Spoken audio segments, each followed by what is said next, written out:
Hello, I'm April Cheek-Messier, President of the National D-Day Memorial, and it is truly my pleasure to present this special commemoration of POW MIA Recognition Day. President Jimmy Carter established this special remembrance by proclamation in 1979 with the purpose of reminding the nation annually of veterans who have endured a prisoner of war experience, as well as those who are still classified as missing in action. Since World War I, more than 81,000 American servicemen and women departed to serve our nation, but never returned. Their fates unknown, their families left without closure, or the peace of certainty. It is therefore very fitting that we set aside the third Friday in September each year to remember and honor these heroes. They are missing, but they are not forgotten. On Memorial Day 2022, we were reminded of the cost of war and the measure of sacrifice for our nation's prisoners of war and missing in action as Dave Carey of Texas enthralled our crowd with his story of perseverance as a POW in Vietnam. A 1964 graduate of the United States Naval Academy, Carey served as a Navy carrier pilot. On August 31, 1967, a surface-to-air missile struck Captain Carey's aircraft, forcing him to bail out over enemy territory. Quickly captured by the North Vietnamese, Carey spent 5.5 years as a prisoner. While he suffered greatly, Carey's POW experience taught him timeless lessons that are applicable to everyone.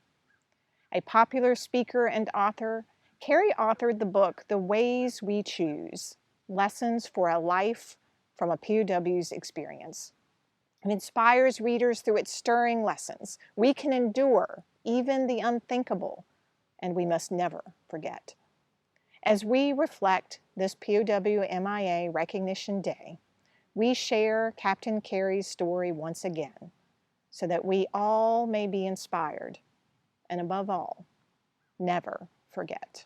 Good morning. I am delighted to be here with you today. I'm delighted to be here as we pay honor and tribute to those members of our armed forces who made the ultimate sacrifice and gave their lives. I'm delighted to be here with you today in this place where we pay tribute to the invasion of Normandy in June of 1944, which led to the win in World War II. I'm delighted to be here with you today because I know that many of you have worn or maybe are wearing the uniforms of the military services of this great country. I also know, as John mentioned, that we stand in the shadow of some incredible, unthinkable, unimaginable shootings that have gone on in our country, from Buffalo, New York, most recently to Uvalde, Texas. There's no understanding all that. There's no way to explain it. But I'm here to tell you today that we live in the greatest nation that has ever existed on the face of the earth.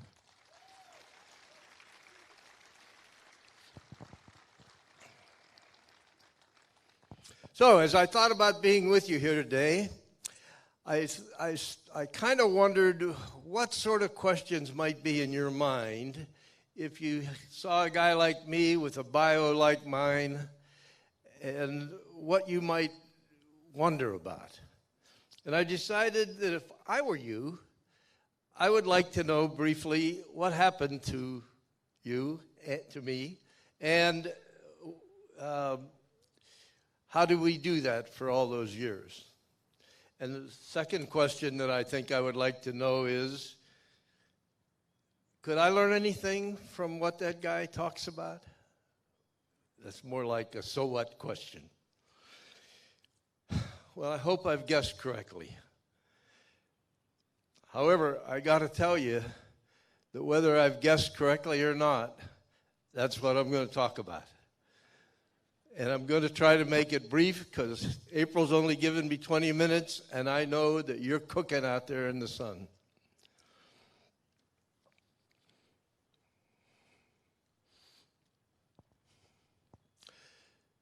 I imagine that most of us here have had something happen to us in our lives that had so much impact on us, that was so huge in our experience, that was so emotionally charged up, that if I ask you to think about it, it'll be as though it happened this morning. I mean, on rare occasions, something will happen to us that has so much impact that it's indelibly burned in our brains, and we carry it around with us forever. For me, one of those things happened on the 31st of August, 1967. I do not want to know how old some of you might have been in 1967, and I do not want to know that most of you were not in 1967. But that day stands out in my head as though it were etched in crystal. I was a young naval aviator. I was flying a combat mission off the USS Oriskany, a carrier off the coast of North Vietnam. We launched 18 airplanes and headed for a target that was a small railroad bridge just inland from the port city of Haiphong. We crossed the beach. They started shooting. They always started shooting. That day, among all the other stuff, they fired in succession from way out in front of us 2 surface-to-air missiles.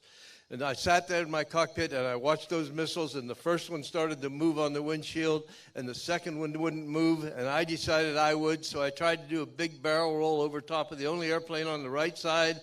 The missile went right between us. There was a huge explosion. Fireball blew the tail section off my airplane. Airplane just stayed on its back, started spinning and tumbling and gyrating and falling through the sky. It was shaking so bad that nothing would focus. When I tried to look at the instrument panel, see what was going on, it was just a blur in the cockpit. This thing is wallowing and tumbling and falling through the sky. I had all the flying characteristics of a brick. I mean, this thing is coming through the sky like a ton of lead. And I'll tell you, every time those go by the water, and for me, the water meant safety, it seemed like it would hesitate. And I'd think to myself, this thing is going to fly. And I'd start stirring on the stick and kicking the pedals, and those would whip off. Going through 4,000 feet, I got a glimpse of my altimeter, ejected from the airplane, had a parachute, landed in the middle of a small North Vietnamese village.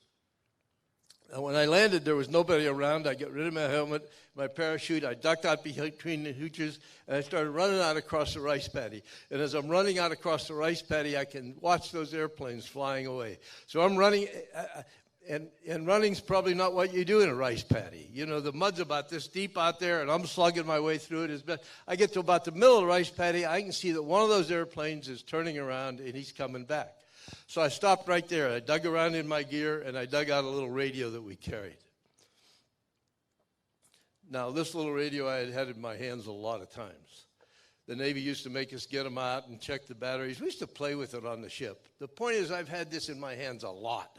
But now I'm standing out in the middle of a rice paddy. I got mud up to the middle of my calves. I'm watching an airplane come straight at me. I've got this little radio. For the life of me, I couldn't get that radio turned on.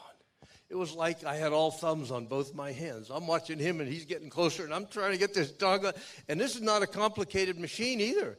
It only has 2 little switches on it, but I can't get the switches in the right position, and he's getting close till finally, I promise you, by blind luck, about the time he boomed across the top, I managed to mash down on the right combination of buttons on that little radio, and it sparked to life,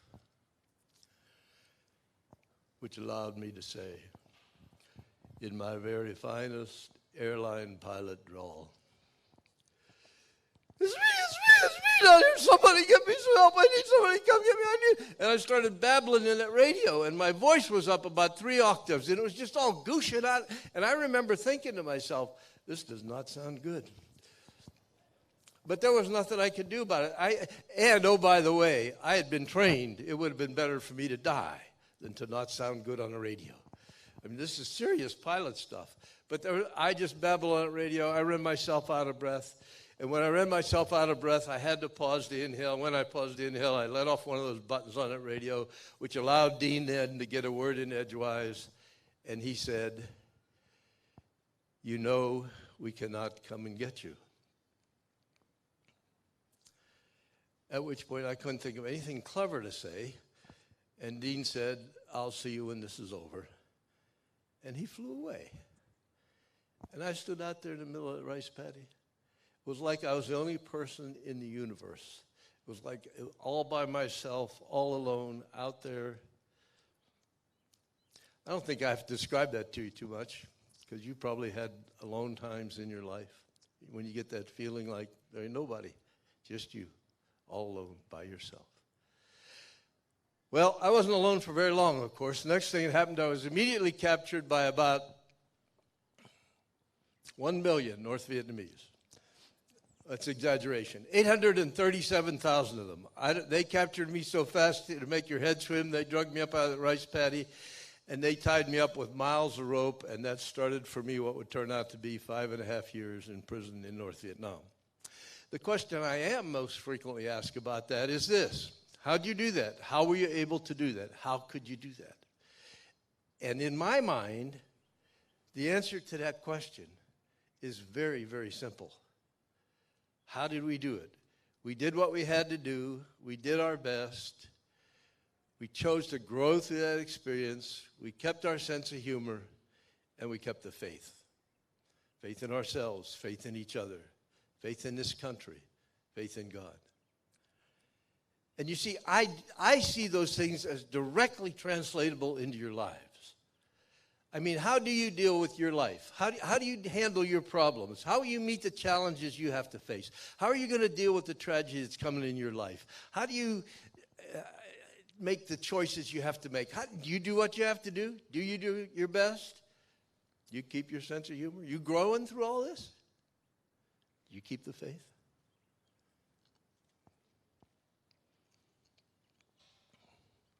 If I had to tell you one thing that was most important to me, I'm going to tell you a little story. They took me to Hanoi, and they began to interrogate me. And the interrogations led to beatings. They wanted to know some stuff. I wanted to tell them my name, rank, serial number, date of birth. But they really wanted to know some stuff. And the interrogations led to beatings, and the beatings led to torture. And we got to the point where I hurt so bad, the pain was so great, that I knew if this kept up, I was going to go crazy. And I didn't want to go crazy, because even as a junior officer, I had my little bitty share of military secrets, and I thought if I lose my mind, if I'm crazy, there's no telling what I'll say to these people. So what I decided I was going to do was hold out to the last possible second and lie. And that's what happened. We got to the last possible second. See, I'd like to be able to tell you it took weeks. It didn't take weeks. It took a few days. I don't know. I lose track of time in there. I began to lie. I lied about everything you can possibly imagine. The interrogator, of course, how many of you have experience with interrogators? Never mind. I'll teach you some stuff about interrogators. Actually, I wouldn't be so quick to answer that question. How many of us have bosses? How many of us have spouses? See, this is not going to be totally unfamiliar. Interrogators keep track of everything. Finally, they got done with me, and they left. I don't know how to describe to you how I hurt. I couldn't get up off the floor. My arms didn't work anymore. I ate by wiggling on my rice, wiggle on my stomach, sticking my face in a bowl of rice. The pain was absolutely incredible. But worse than the pain was in my mind. It's the only time I've ever been like this in my life where I could not pick a subject and think about it. And the subject I wanted to pick was all the lies I had told, because I knew they'd be back. But I couldn't pick my mind was just out of control. Crazy stuff flying around in my head, like the dog I had when I was a kid, or my home in Jeanette, or the first car I bought, or just out of control things. Into my mind came the first line of the 23rd Psalm. I didn't want to think about that either, but I discovered kind of by hit or by miss that if I would think about that line, I could think about that line. Well, my mama didn't raise any dummies. I started thinking about that line. Now, I had learned the 23rd Psalm when I was a little bitty guy in Sunday school. And over the years, I had been adrift. I had been so... See, I'm ashamed to stand here today and tell you that at that point in my life, it had been years since I thought of the 23rd Psalm. But that line was there, and I could think about that line. I worked on it for days and days, until from somewhere in the back of my head, I dredged up the whole 23rd Psalm.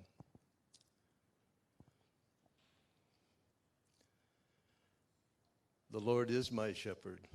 I shall not want. He makes me to lie down in green pastures. He leads me beside still waters. He restores my soul and leads me in the paths of righteousness for his name's sake. Yea, though I walk through the valley of the shadow of death, I will fear no evil.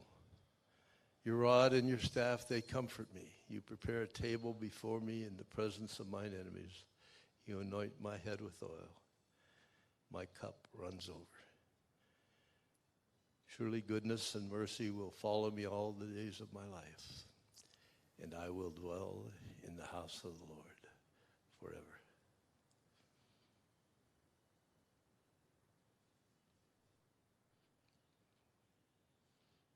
How did we do it? We did what we had to do. We did our best. We chose to grow through that experience. We kept our sense of humor, and we kept the faith.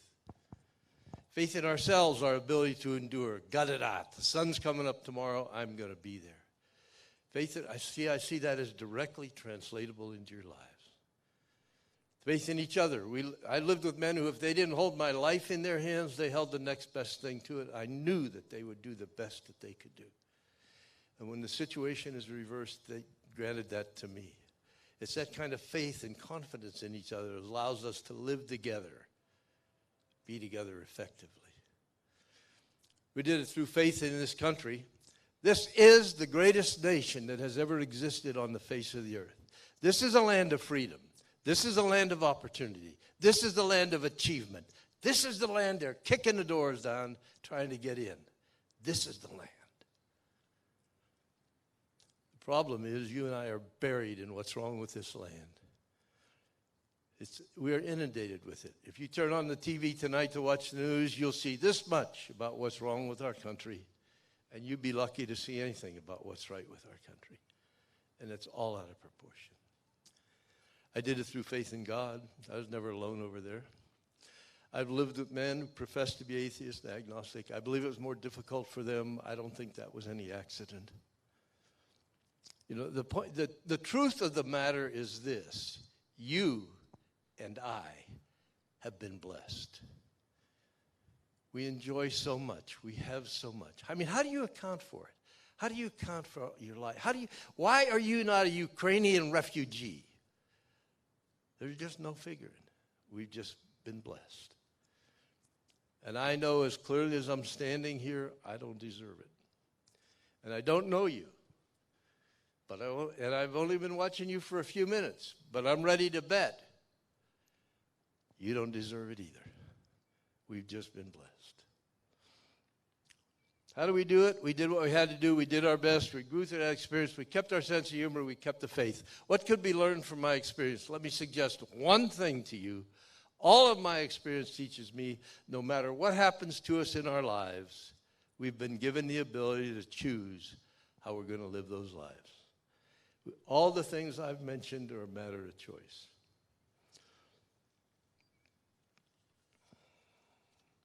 In the first line of A Tale of Two Cities, Charles Dickens wrote, "'Twas the best of all times and the worst of all times." And he's absolutely right. This is the best of all times for you to be who you are, living in this country, doing what you're doing. And oh, by the way, this is the worst of all possible times. For you to be who you are, living where you're living in this country, doing what you're doing. And which it is up to us.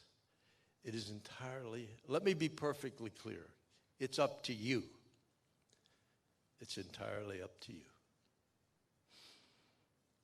So as we remember those who have given the ultimate sacrifice for our lives, as we go on with our lives, I would urge you to choose always to make this the best of all times. The best of all times. Thank you very much. God bless you. God bless America.